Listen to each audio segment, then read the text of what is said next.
Hi, people of God. How do you? Because this is a part of a series that I've been doing with certain things that have been going on to show you that you have been underneath the bar for quite some time. You have never met the status financially of what the bar really says that the financial status should be. Revenues have been deprived from you, have been outsourced out to businesses, corporations, government entities, people, other people other than you. The money never came directly to you. It was filtered through a system. So why is it filtered through a system? This was to safeguard. Make sure that the money is sent to you. Honestly, I can tell you why this stuff was put into place because let me be real with you. I can send you money all day and it never reach your hands. I can send you $20,000 a month and it never reaches you. When I sat up here and I talked to a woman, she was like, "Hey, I know this guy, he's getting ready to do grants and stuff like that." And I'm saying, "Hey, they're stealing checks out of the mailbox that the government sends, anybody sends. I'm good, I'll fight through this," or whatever the case may be. I really don't need the help. I need the help, but I really don't need the help. Why do you think these agencies been put in place? We can't remove the agencies. We can't remove the food stamp office because guess what? We can send you a check for food all day and you never receive it. So that's why the food stamp office is set up. They can send you a check all day saying, "Hey, we have a card for you that gives you a government allowance, which is in place right now, that gives you a government allowance, but it never gets to you. They stole it out of the mailbox before you got there. Um, we can give you certain money for your education. The money never gets to you. So with the funds never touching your hands, there is really not much that these people can do to say, okay, we need to give them $20,000 other than saying to the jobs that employ you, let's raise the income amount. But if you haven't noticed, most of the jobs that are in your community are connected and have similar owners. So whenever they start talking about raising the minimum wage level, the cost of living increases as well. So you never really get what you're supposed to get because the whole purpose of the system is to keep you what? Enslaved. They got this system set up. The government sitting up there saying, "Hey, we're trying to help you. We're doing everything that we can. There's not much we can do." So as the moment that the income goes up, they start what?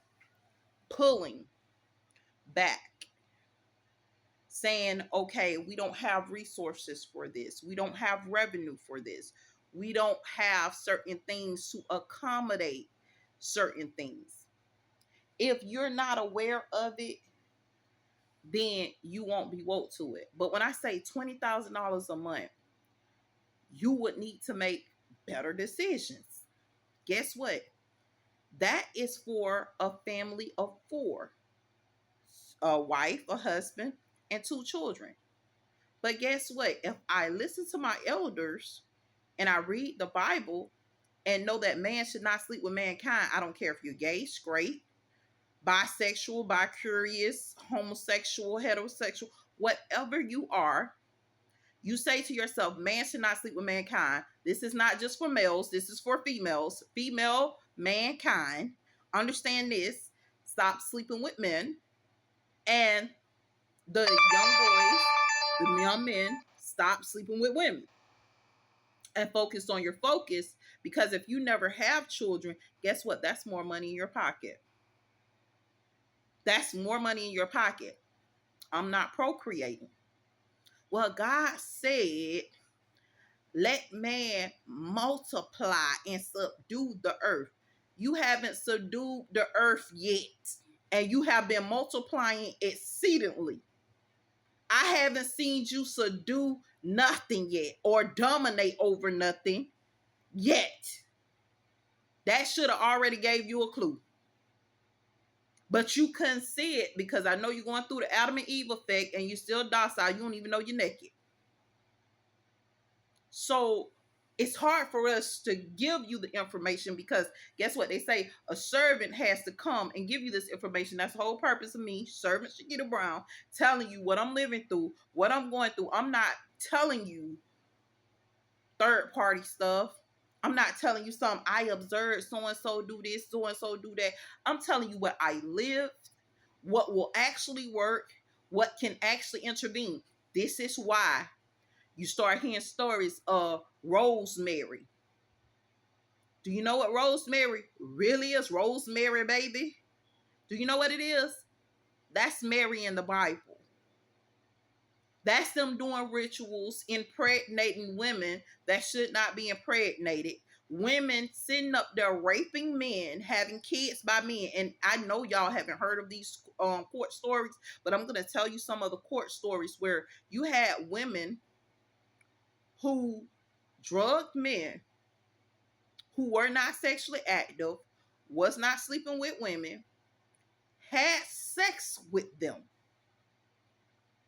and had a baby to force them to give them money. This is a part of the hoism culture that everybody's so crazy about, the porn culture and the homosexual culture and stuff. See, because homosexuality didn't just come about. We talk about Sodom and Gomorrah, but there's some other stuff that we gotta dig deep on. This is coming from a lot of different areas. So guess what? If I don't have sex and they're paying me the minimum for 4 people, which is 20,000, I'm gonna say, I have extra money. What can I do with the extra money? I can save. I can save money. I can save some of my money. This is me not living paycheck to paycheck because half of America is living paycheck to paycheck. But if I'm in the 20,000 a month bracket, I don't have to struggle that hard. And if I make wise decisions, children, listen to me. You're not going to start this process when you make 20,000. You have to start the process before the 20,000. You're going to start this process before the money even hits your hand. Why? Because I got to educate myself. I got to go to school. I got a million different things going on. So you must train yourself before you get the money. Before the money comes in, train yourself. I have sat here and I talked to my son. I talked to my daughters. I talk to my sons and I tell them, I say, listen to me, kid. Don't have sex. I got one son. He's in the process of getting married. You think I want him married? No.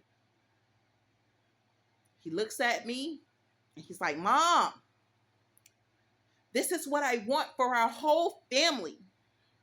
And I'm looking at him like, son, you really don't know what's going on.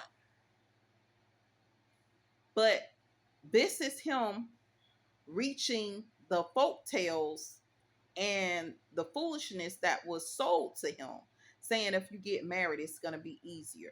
No, when you get married, it's a lot harder. You have another person to support. She gets sick, it's your job to support her. Guess what? You get sick, you're not sure she's going to be there to support you. She may get tired. You're having kids out of wedlock. A lot of you guys are doing this. Guess what? She's screaming child support the moment you don't pick the child up and give her a weekend to go have a good time. Because she says, I do all this and I do all that and I do this and I do that. And she doesn't see nothing that you do. But guess what? If you're a virgin and you're not having sex, certain stuff you don't have to worry about. Now, I know a lot of y'all hearing, okay, well, that's a woman. Mary's a woman. But guess what? We got males that are Marys. We got men that are Marys that haven't been sexually active, that have been raped off. call it like what it is, but it's the God heaven truth.